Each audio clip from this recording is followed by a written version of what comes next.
আসসালামু আলাইকুম। আমি আজকে অনেক মজাদার একটা রেসিপি করেছি বন্ধুরা। আজকে আমি রমজান মাসে খুব সুস্বাদু খাবার একটা রান্না করব। এটা হচ্ছে পাটের শাক। এই পাট শাকই আমি রেসিপি বানাবো, তাহলে সবাই দেখতে থাকো। আর এই দেখো বন্ধুরা, এখানে আমি নিয়েছি পেঁয়াজ কাঁচামরিচ কেটে নিয়েছি। এই যে অনেকগুলো পেঁয়াজ কাঁচামরিচ কেটে নিয়েছি, এগুলোই আমার এই পাট শাকের মধ্যে লাগবে। এখন আমি পাট শাকগুলো সুন্দর করে ধুয়ে জড়িয়ে নিই। এই যে বন্ধুরা, পাট শাকটা দিয়ে আমি জড়েন দিয়ে রাখলাম, চুলাই কড়াই দিয়ে দিছি। এখন শাকগুলো দিয়ে দেবো, এখন লবণ দিয়ে দিলাম।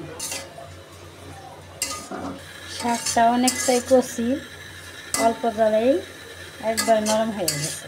এখন এই যে বন্ধুরা পেঁয়াজ, এখন এই পেঁয়াজ আমি অর্ধেকটির বেশি দিয়ে দেবো, আর কাঁচামরিচ দিয়ে দেবো, আর অর্ধেকটি রাখবো পরে দেওয়ার জন্য। এই পেঁয়াজটুকু আমি রেখে দিলাম, আর এগুলো এখন সব দিয়ে দেবো। এই যে কাঁচামরিচ পেঁয়াজ একসাথে দিয়ে দেবো। অনেক মজাদার খাবার, বেশি করে পেঁয়াজ দেয়া, বেশি করে কাঁচামরিচ দেয়া ভাজি করে, আর কাঁচা পেঁয়াজ কামড় দিয়ে খাইলে আরও বেশি ভালো লাগে। এই যে আমার শাকটা হয়ে গেল, এখন আমি বেড়ে নিব, তারপরে বাগার দেবো।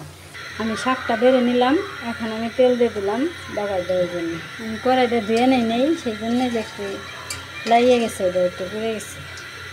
এখন আমি এই পেঁয়াজগুলো দিয়ে দেবো। এখন আমি পেঁয়াজটা ভালো করে ভাজা ভাজা করে নিব। এই যে বন্ধুরা, আমি এইভাবে ভেজে নিলাম। এখন আমি শাকগুলো দিয়ে দেবো।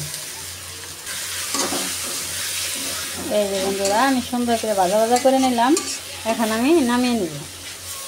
এই যে বন্ধুরা, আমার পাট শাক ভাজি নামিয়ে নিলাম। কেমন হইলো অবশ্যই কমেন্ট করবে। তাহলে আজকের ভিডিও এখানে শেষ করলাম। সবাই ভালো থাকবে, সুস্থ থাকবে। আল্লাহ হাফেজ।